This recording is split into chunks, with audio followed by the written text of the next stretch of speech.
Now is the time. This is the hour. Ours is the magic. Ours is the power. Sorry we're late. With slight technical difficulties, but we're here. Welcome to UCR and our horror vein. Get it? We are Uncensored Horror, and we are live today with the magical Katie McCarthy next to me. And if I didn't already think that we were old as dust, today we are celebrating a very special anniversary in the world of millennial horror. Ladies and gentlemen, today, or should I say, our Coven, today we are celebrating the 30th anniversary of The Craft. 30 years. 30. Mm-hmm. 30. What's that about? It'll also be 30 years for Mbop, as told by my coworker today. Which, speaking of witchcraft, things that I'll take songs that get stuck in your head for 5,000, Alex. Yep, that'll do it. That'll do it.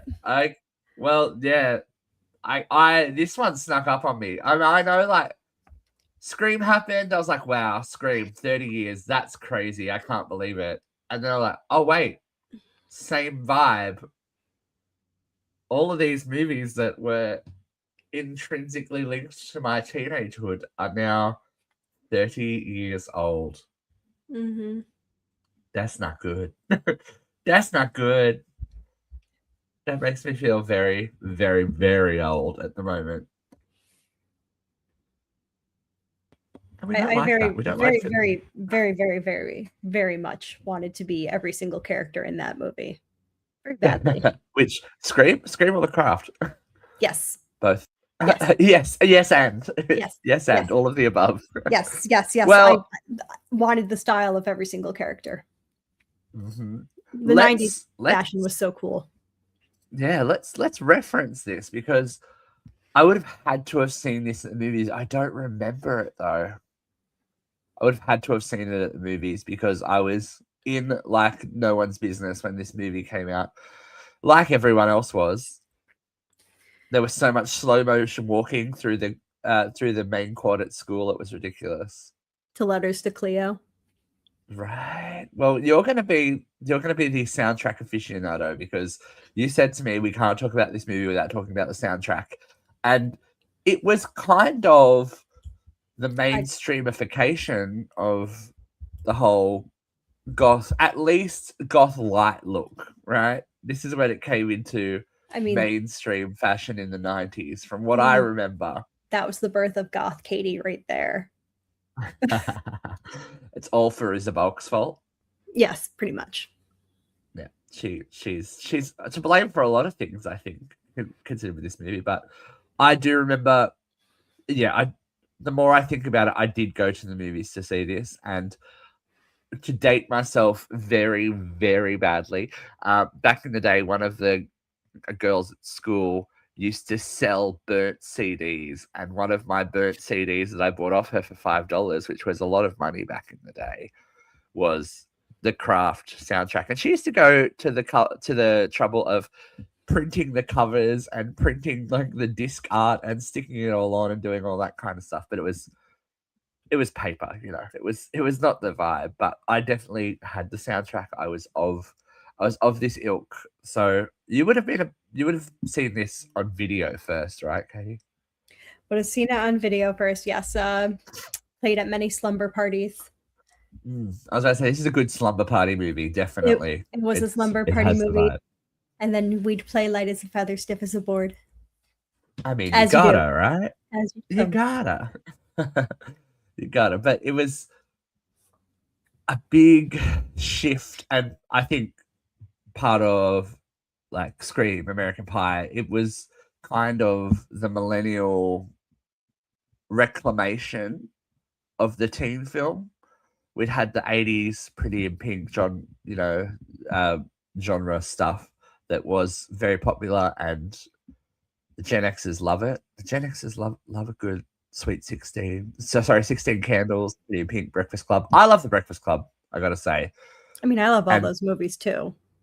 I guess the closest vibe to that with this movie would be Heathers, with a bit of a darker vibe. Yeah, okay, I'll give you that. Like, you know, counterculture. JD was the trenchcoat mafia before the trenchcoat mafia was a thing. We were still pre trenchcoat mafia days as well. That the pre Columbine moments. I don't know, honestly, if this movie would have been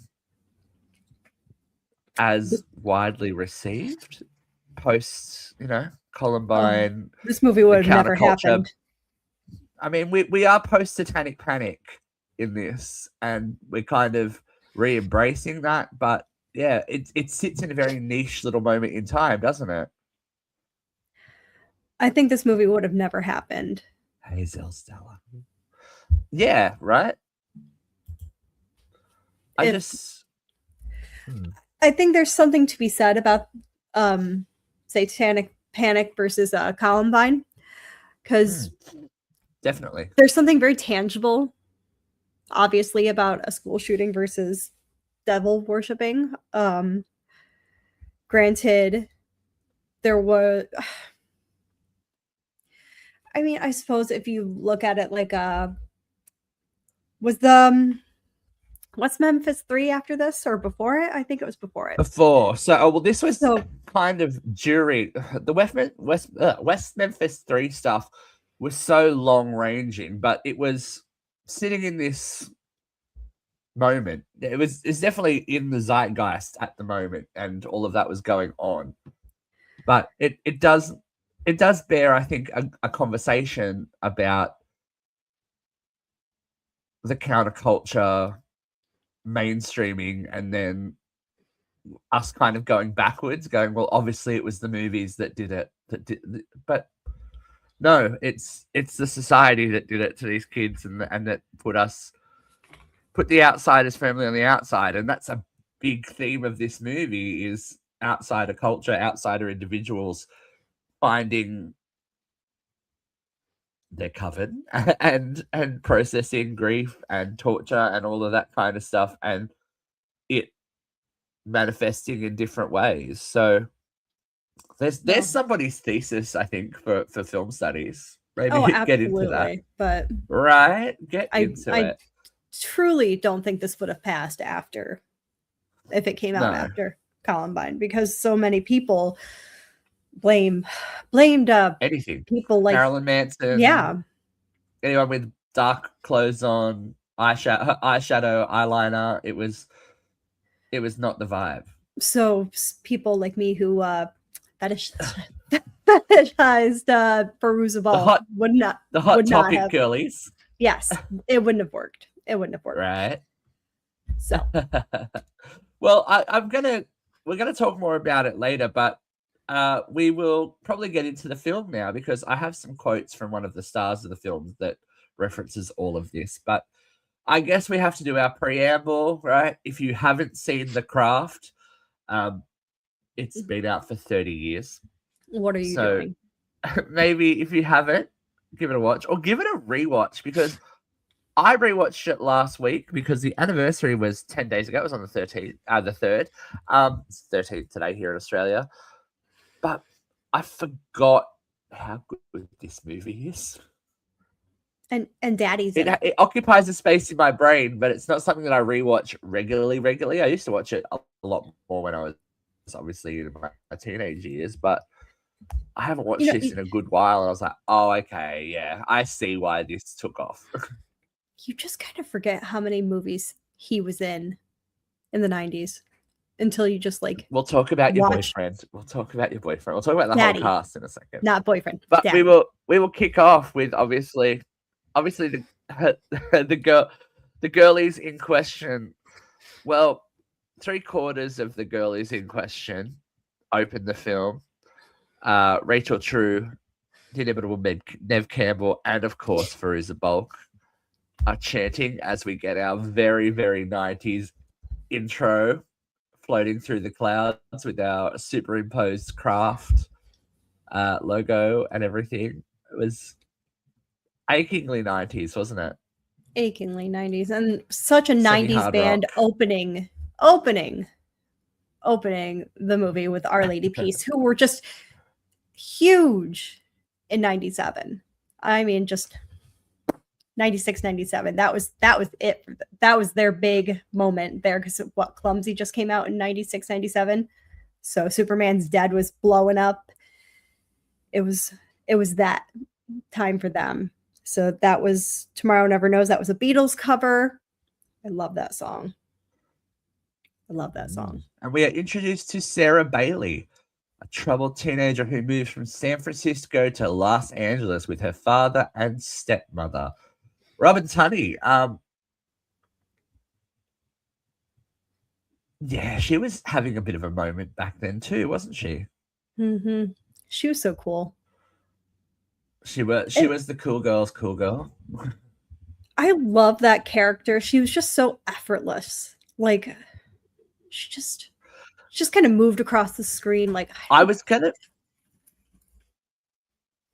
mention the casting a little bit later, but I think we don't see casting like this anymore. This movie feels legitimate. These characters would find each other. There isn't, and this is before the trend of the WB stars or the CW stars becoming movie stars. mm-hmm. This was these girls feel authentic and organic together. I mean, even though she is not the star of the film, Neve Campbell just gives it in her way that is so. You can see why she was cast as Julia Salinger, where they wanted America to fall in love with her. She's got that, and that's why she's worked as Sydney Prescott for all these decades as well. But even Rachel True as Rochelle, I think, is a really important character for identification on screen, especially in this private school upper echelon LA moment. The black girl still gets picked on mercilessly, and she handles it. She handles it in a calm and concise way. She doesn't give way to, I guess, the stereotypes of the time. Yeah, the quote unquote angry black woman. They're a downtrodden group, and Fairuza Balk, my God. How this woman isn't a bigger star confuses me all the time. She has the best lines in the whole movie. Just every scene, she just chews it up. Every scene. She's iconic, and I think the fact that she's so downtrodden, and we see this, even though she is downtrodden and outcast by society, this does have a good parable to the Crucible, and the shunned girls bring together to find their power. It's powerful stuff, and I think especially for girls in the 90s, that's why it rang so true. They're like, oh, this is for us. This is for us, and we don't all have to be blonde-haired, blue-eyed, shiny, happy people to be powerful, to be beautiful, to be respected, and or feared. So, as I said, we meet the other characters: Bonnie Harper, Neve Campbell, who is horribly burnt, her burn scars; Nancy Downs, who's living in her trailer park with her mother and abusive stepfather, Fairuza Balk; and Rochelle Zimmerman, black student who enjoys racism from the white girl clique. Ugh, nasty bitches. There's nothing like a 90s nasty bitch, is there? Christine Taylor was kind of a weird casting choice for me, quite honestly. Really? You think? Because every other movie she's in ever in her whole career, she's just such a nice girl. She's not nice as Marsha. She's a bitch. Really, Jan? To her sister, though, it's different. It's different when it's your sister. It's different. It's your sister. It is. It's different when it's your sister. It's just so weird. And think of her character in Hey Dude, though. Like, she's just like, I don't know. It was a weird choice for Do you me. think that might be the point of the casting, though, that she is this perfectly pretty Noxema blonde princess that's an actual cunt? I mean, I'm sure that was the point, and it's realistic because most pretty girls like that are absolute bitches. But I don't know. I didn't believe it. You didn't believe it? I love it. I think it's great. I think she's fantastic. I didn't believe her. It just was so disingenuous to me. I don't like. I guess it depends on how you know her. That was so. Even today, I was like, "Oh Jesus!" She said that. Yeah, she said it to her face. To her face. I was like, "Geez, Louise, that's intense." And I'm only saying that word because that was the line. I would It's never. a verbatim quote, ladies and gentlemen. It's a verbatim quote. Go back into it. We should preface that. Yes, I'm going to clip that part. That was a movie go on quote. social media. That was a movie quote. I would never say that otherwise. No. So these three girls are trying to manifest their power. They're trying to find their power by worshipping an earth deity they call Manon. Now, we are very lucky that in the modern day, if you are a pop culture girly, the name Manon is in vogue at the moment with Cat's Eye. So we all know how to pronounce it properly. It's not Manon. We're okay. But this is Witchy Teens Are Us. This started an industry for sure. Cool old girls in black. This movie has so much to answer for. Andrew Fleming, we're looking at you. I would like to know the ratio of sales of eyeliner that went up in this time as well. Heavy, absolutely. Heavy black eyeliner. I love it. Sarah has a very awkward relationship with her father. Obviously, we learn a little bit later on that her mother has passed away, and as she was giving birth to Sarah, so she hasn't actually ever known her. She has an idealized version of her, but she steps in as the ultimate outsider and catches the interest of popular jock Chris Hooker.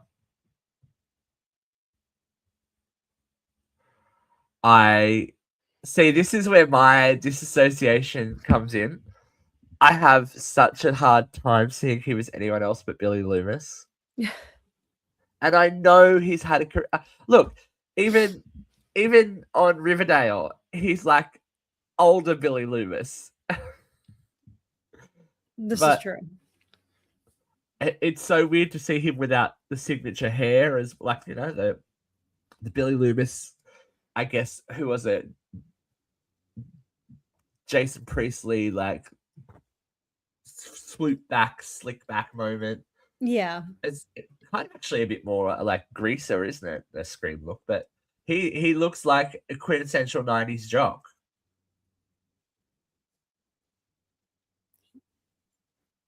Yeah, he does. He looks like any other pretty boy in the 90s. That's what they were going for there. I'm trying to think of.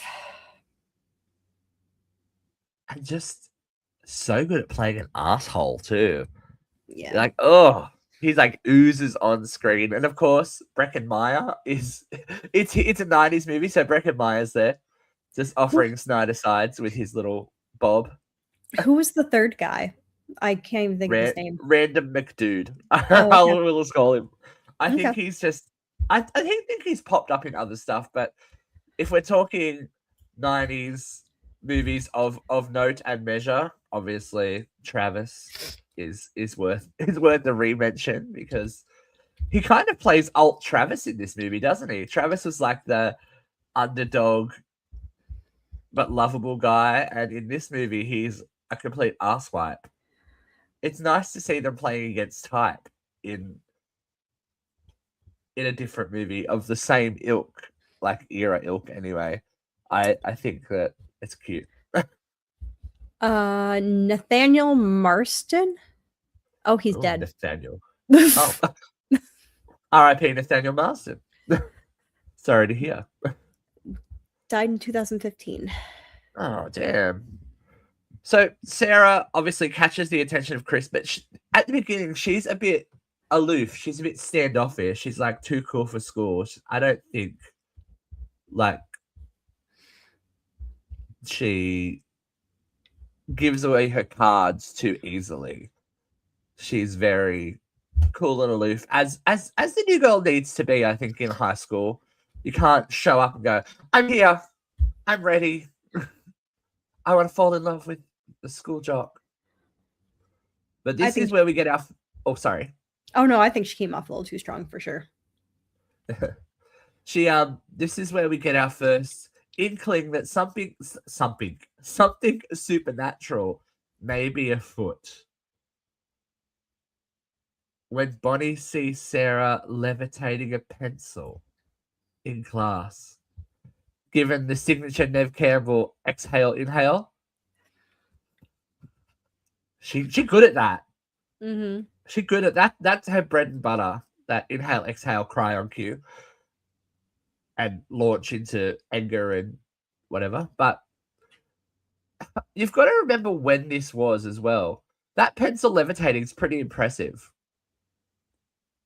It's like, okay, we've got some effects. We've got some money for the effects. It's not like Friday the 13th 3D where you can see the moment happening.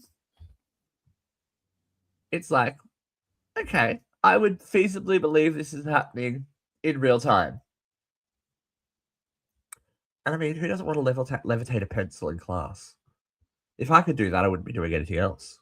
I didn't really remember trying to do that trick. Make it spin. Make it. I couldn't. You can't even get the pencil to stand up, let alone spin, right? Right. And you're sitting there going like this, which makes you look even stranger, and not something you want to do.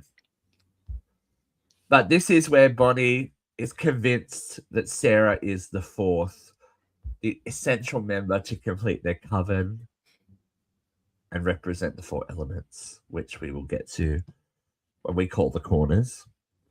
But spookiness still abounds as they come home from school. And what about this creepy snake guy that kind of broke it? We get the snake, all of the snaky stuff slowly drip fed to us before Sarah reveals it. But keep an eye on the frames of the film. There's some kind of bug or some kind of snake or whatever slowly in throughout the film. And a vagrant breaks into Sarah's house earlier and tries to give her a snake. Gotta relax.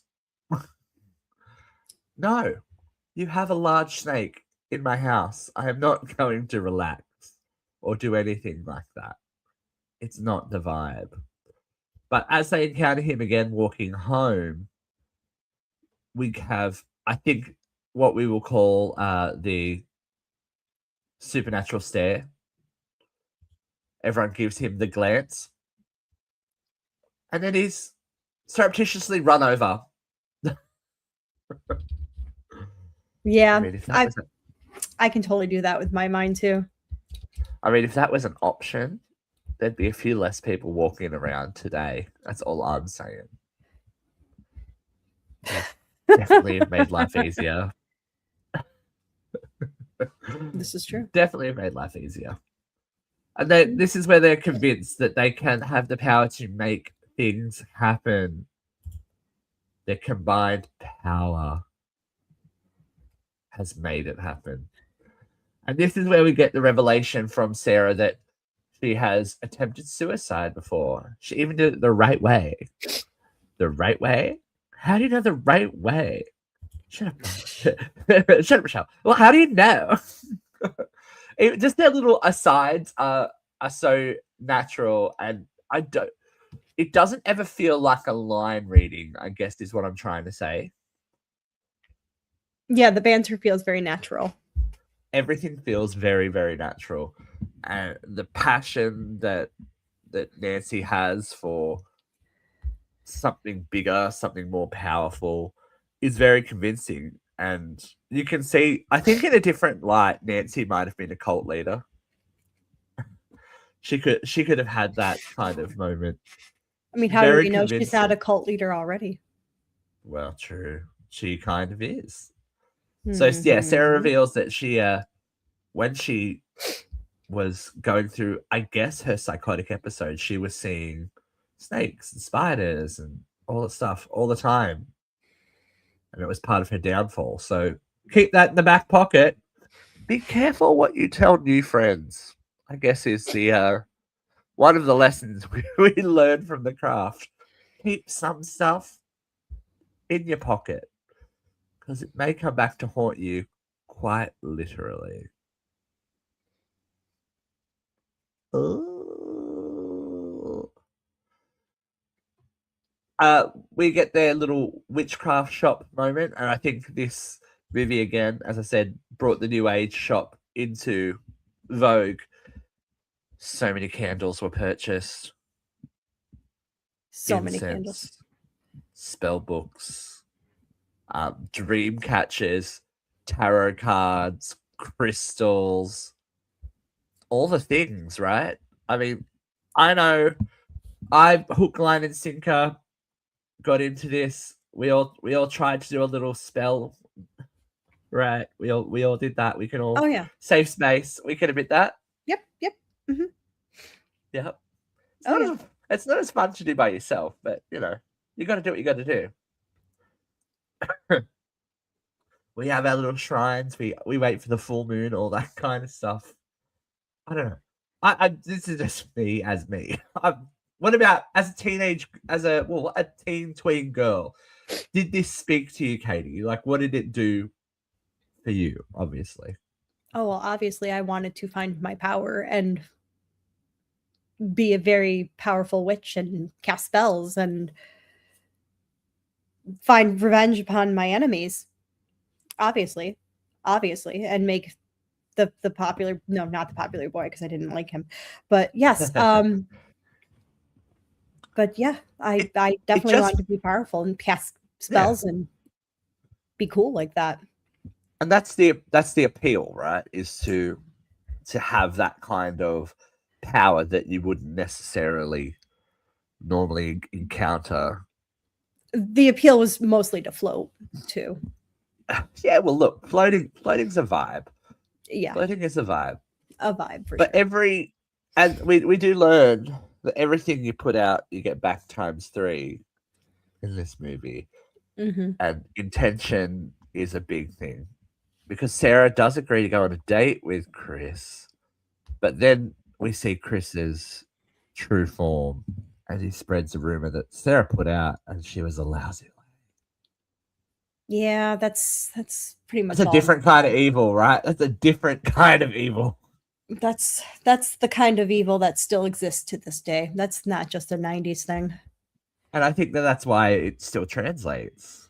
There are douchebags everywhere in In the every 90s and the generation. 2000s, yep, yep, yep.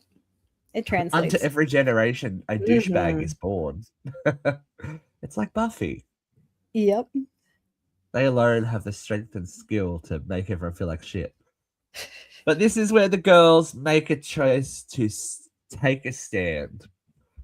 And they cast a spell. Well, really, this is curse material. We're in curse territory here for some of it. Sarah obviously places a love spell on Chris. Rochelle curses racist bully Laura Lizzie, sorry. Laura Lord Lizzie. Lizzie. I will not be saying that Bonnie, again. it's Will not very be hard. saying that again. Will not be saying that again. I apologize. I really should have just nope. Will not be doing that again. Bonnie's, I guess, the reason why Bonnie and Sarah's wishes. Well, they're all kind of greedy, aren't they? Bonnie wishes for her scars to be healed, which is understandable I mean, because that happened to her. It wasn't I anything of her don't choosing to. necessarily think it's greedy. Greedy. They're for they're for self benefit, though. I think a lot of and Well, let's we think about can. this for a There's a second. yeah. Um, so there, let's think. Okay, so when they're talking about what they want, She says, I want to love. What does Bonnie say? Bonnie says she wants to be beautiful inside as well as outside. Spells out. Yeah. So that's not necessarily greedy. I mean, she wants to be. It's vanity, though. I think that there's a big conversation, and there was around the time of this movie coming out, about how accurate it was to actual Wiccan religion, where they are your spell work and your rituals, etc. I mean, should be for altruistic purposes and bettering the world, etc., etc. And then you delve into the whole conversation about white magic and black magic and da da da da da. right. But maybe that's the folly of youth and the folly of these characters, is that everything that they want is a personal motivation. But let's think about this for a second. These are teenagers. Are we going to say that every teenager is completely altruistic and is just completely out for the good of all man? They're going to be a little. I think that's it's the conversation of the film, right? Like, they don't understand what they're playing with. I think it's realistic. I think it's it's very realistic. But I think it's a realistic. Like, I want to be better. I want to better myself, but I also want to better the world a little bit. Yeah, and it goes hand in hand with them, as they're told, not really understanding what they're doing and the power that they may have. Like, maybe if I'm prettier, I can make the world prettier, right? Right? Yeah. Right? Like, maybe if I can cure that racist Laura Lizzie, I can make the world better.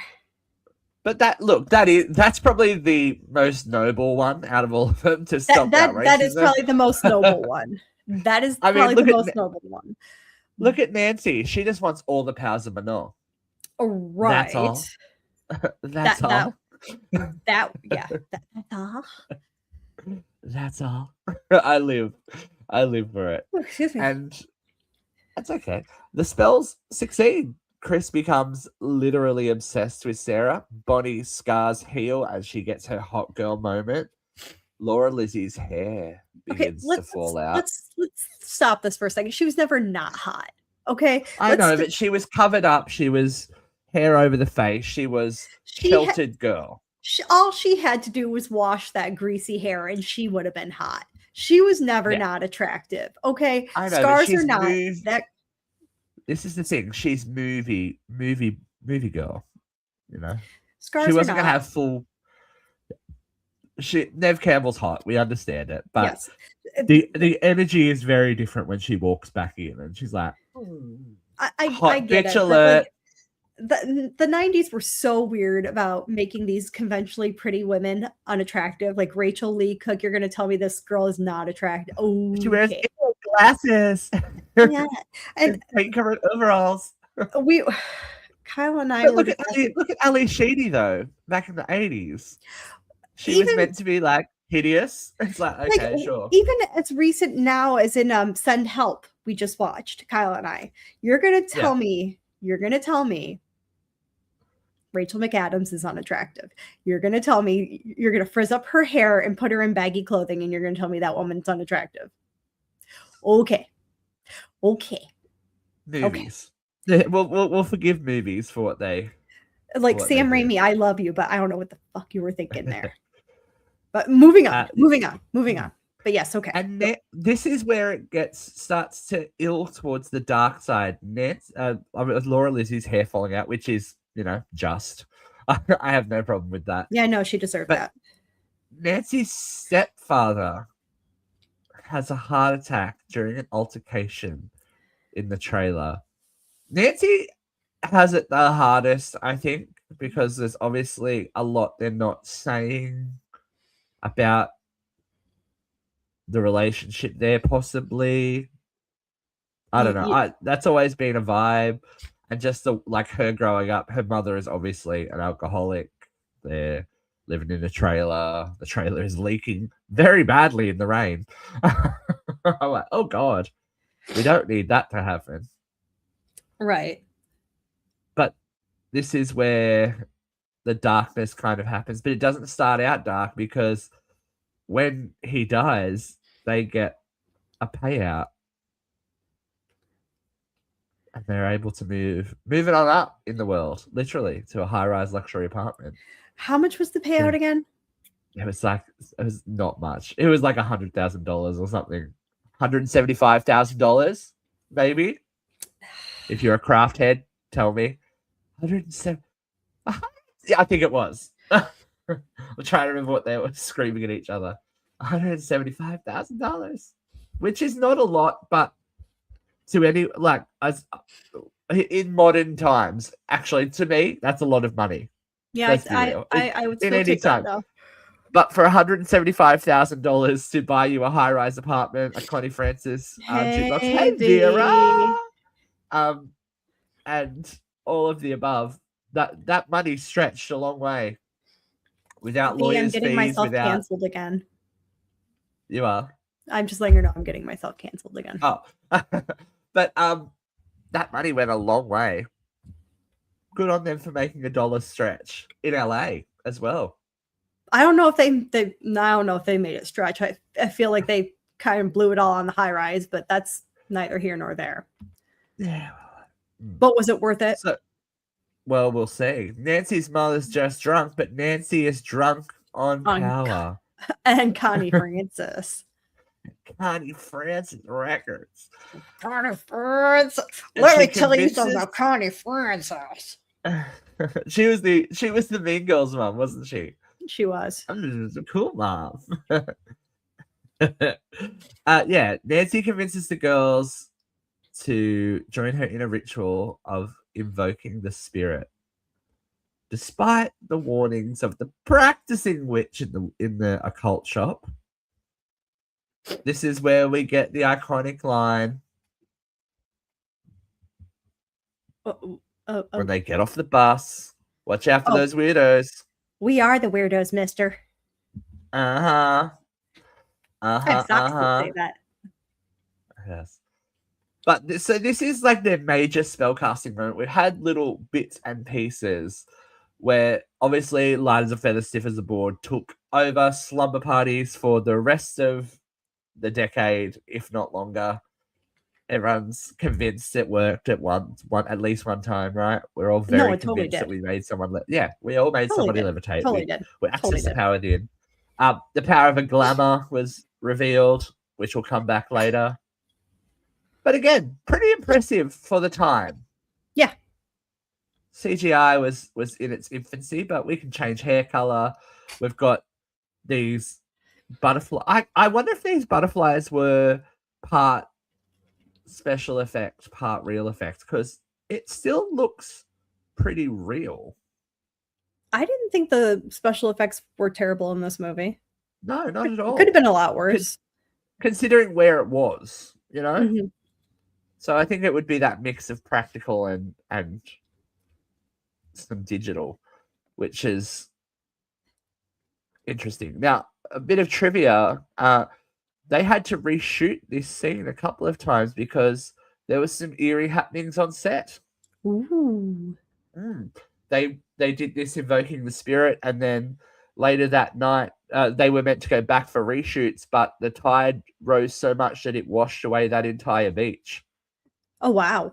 And they had to come back and reshoot, and there were some weird things. Fruza Bulk talks about, kind of alludes to it a little bit in the TV series My Ghost Story, that she was obviously into Wicca and that kind of stuff, but this movie kind of took over her life for a little while, and she kind of insinuates that she might have stepped out of the bounds of some stuff and it continued on. She's still pretty vocal about witchcraft and all that kind of stuff these days, but it's always nice. It's always a nice bit of lore building for movies like this when something happens on set as well.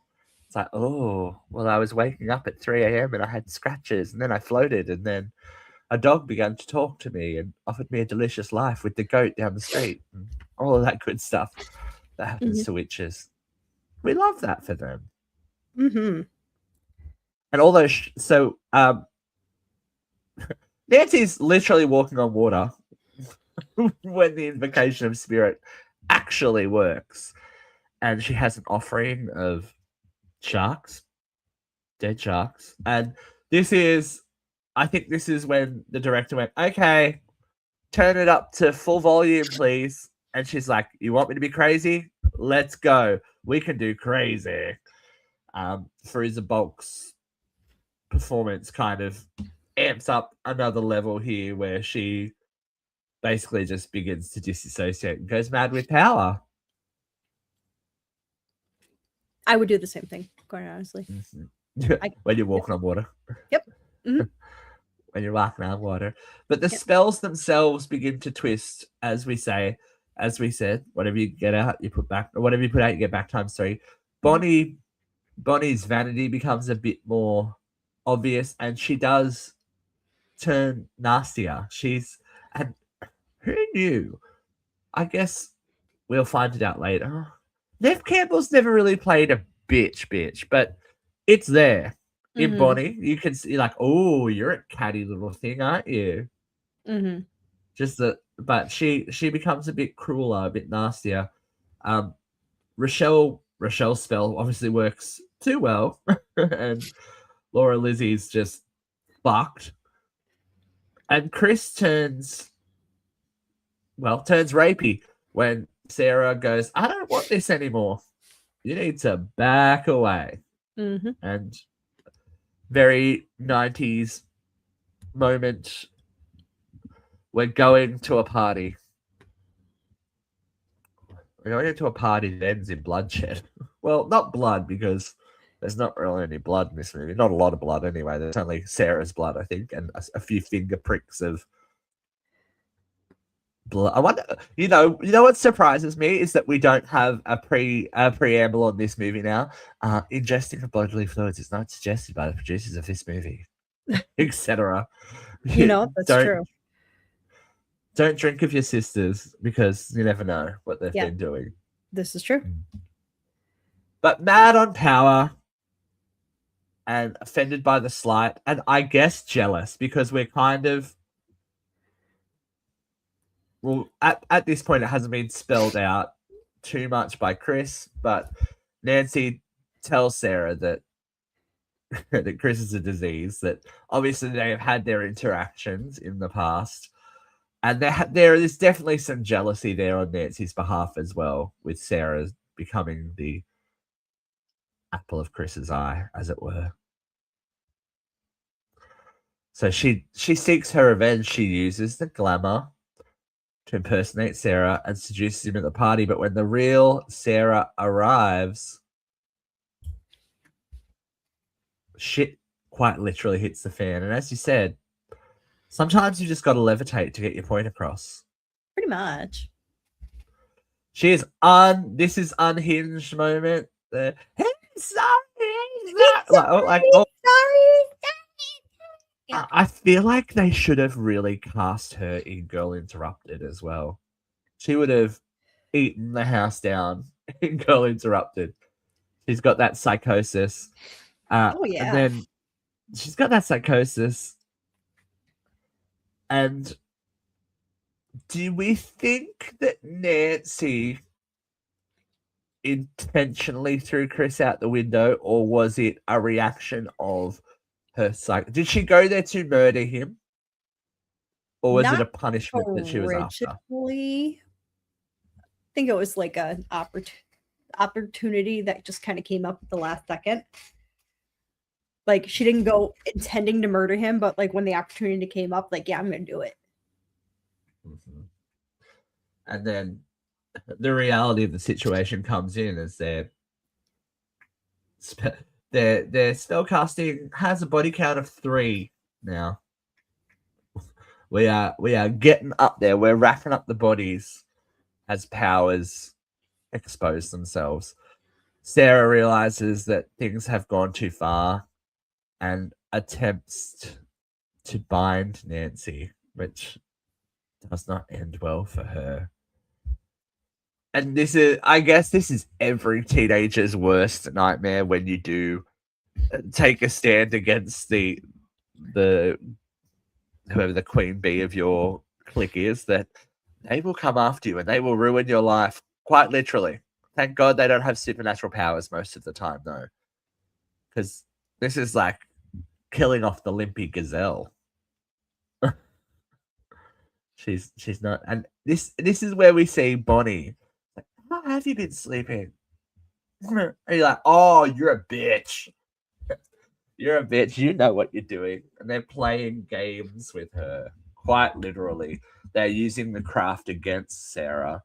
And for someone who has always had things naturally happen to and for them, she doesn't understand. Well, she grows to understand that it's all a creation, but it makes her, I guess, question her sanity. And that's the whole point of what went on beforehand. She'd obviously manifested some kind of something with her powers, with her innate powers from being a natural witch that she couldn't deal with, along with the trauma of losing her mother and that led to her suicide attempt. But these girls know that button and they're going to push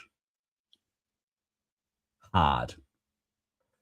This end scene is always very impressive to me in the house, just for the fact that, as we said, this was the infancy of CGI and of all of that. So a lot of these critters were real. Cockroaches, maggots, centipedes, snakes galore, frogs, everything. Gross. I don't know how I would love to know Robin Tunney's feelings on the creepy crawly of the world and how she deals with them, because I can imagine that it would not have been a great set to be on. So much. And the darkness and the rain and all the things. Very, very, very dramatic. And the girls are there they use the glamour to convince Sarah that her dad and stepmother are dead, and that it's time for maybe her to check out again. Mm-hmm.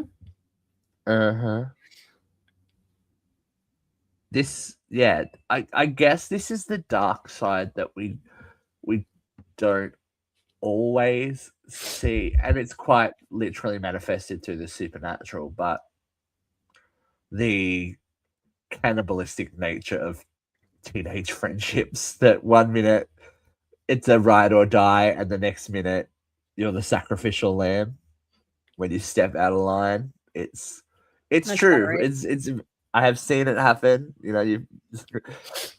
and it just so happens that these girls might have some power behind them. So, and I really have to give it to Robin Tunney in this as well, because her performance has been so varied. She's got kind of the aloof, disaffected, deeply in love,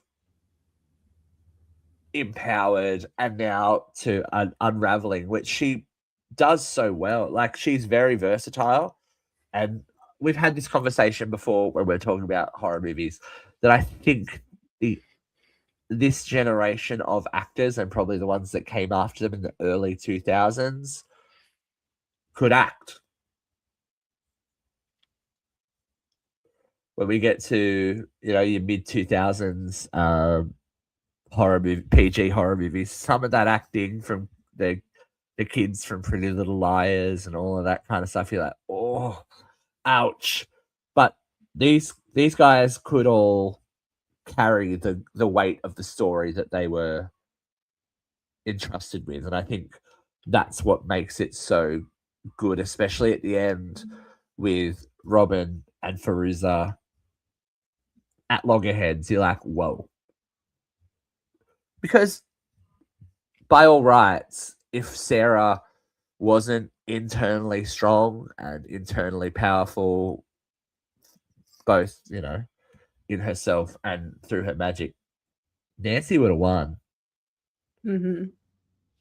And it would have just looked like another suicide attempt. But Sarah gives way to the thing that she's been fearing the most and invokes the spirit for herself. And we get wapowed with upgraded magical Sarah. She she comes back, she disappears through walls, she throws things. She's that girl here, and it's nice to see. Like, she heals herself. It's all very good, and manages to turn the spells against, against everyone. Bonnie and Rochelle see the results of their spells reverse. Lots of scars, lots of bald heads, all the good stuff.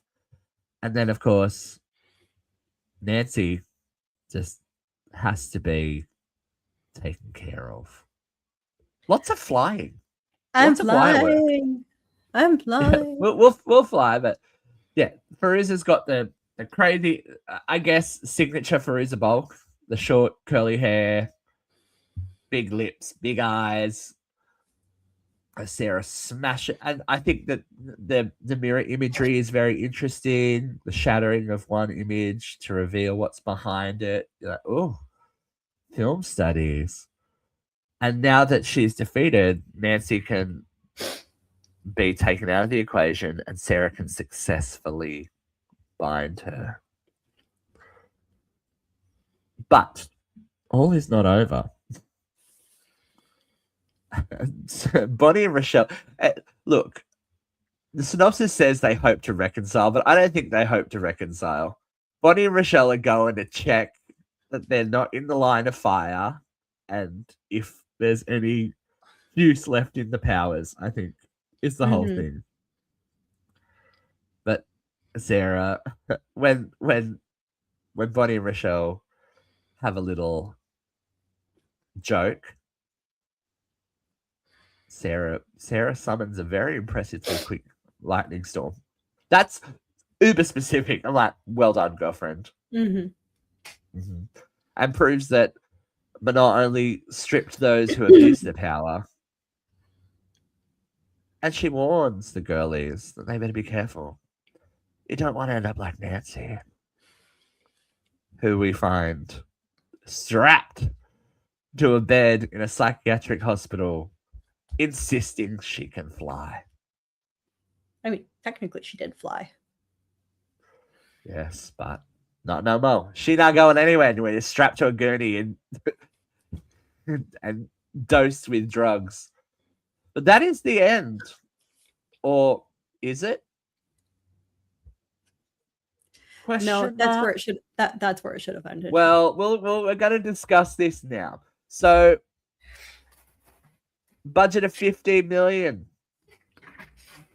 Went on to make $55.6 million and kicked off, as we said, a witchcraft craze like no other. There was a huge reception to this movie, and it became a cult classic, definitely. It is still to this day, I think, a cult classic, and we are hitting now the 30th anniversary, which is finding a lot of people rediscovering it. I don't know if you've seen what's coming, but there is a Bratz collaboration. Stop. There is a Bratz collaboration coming up for the 30th anniversary. Oh, Nancy is a doll. Nancy is a doll by herself, and then Sarah, God. Bonnie, and Rochelle are a triple pack. Yeah, I gotta Google this just because I feel like you're messing. I think I want them. Oh my God. I have the girlies sitting on my shelf in my pop vinyl collection. They're just over there, all four of them. So they still translate. I'm afraid to hit. I don't think there's a lot of art out there yet because it's all secret. So it might not be real. It might be AI that what is out there, but they are being released later this year. And there was a straight to DVD sequel in the works many moons ago, but it was cancelled. Oh my God. Now, do you cast your mind back? Because I remember this happening. Oh my God. When Charmed was coming out, the hot goss was that Charmed was originally a TV spin-off of The Craft, and then things changed. I remember reading teen magazines and that happening, but it took until 2016 for Sony to announce a sequel, and then it was 2019 that the Blumhouse had taken the rights and they went ahead and released it. The Craft Legacy, which I have not seen, I did. was released in 2020, which I think is part of the problem. We were all a little bit preoccupied with other curses that were happening to the world in 2020. I watched it. But I have not. Yeah, I have not seen it. I think I will. I think I'll go see it. You don't want But to. You don't. There is chatter. There is chatter now that something else might be brewing. Oh God! Given the success of, or the mostly success of recalls and modern day returning original cast, I think it would be very interesting to see these 4 women and where they are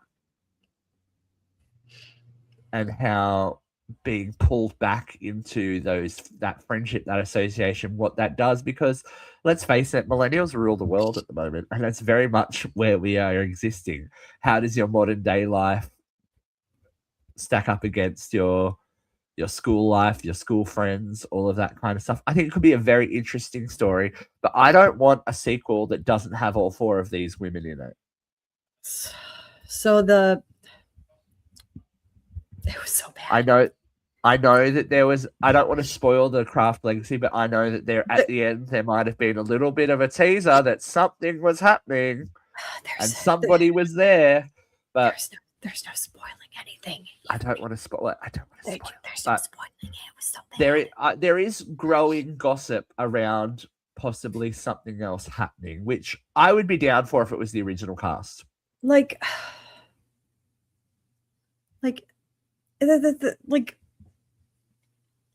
the best way I can describe this movie is woke propaganda.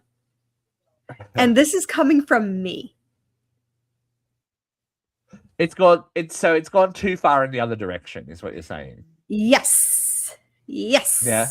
It's gone so far left, it's fallen off. Where it was probably, and I think that we'll talk about now why the movie worked. And that was the problem with Black Christmas. That was right. They redid that one too. That was funny though. Like it went way too yeah. So that's the problem with some of these films. They're trying to be more woke, and it's just trying too hard. I think you can't recapture a moment. So when you do have a statement to make, it needs to be a different, like it can be a supporting statement, but it needs to be a different statement. You can't go back and go, girls in black, eyeliner, walking, female empowerment, that's enough to make it work. Because there's a quote here from Rachel True about the longevity of this original movie. And she says, there was a period of time where I didn't understand why the craft endured, but now I actually do.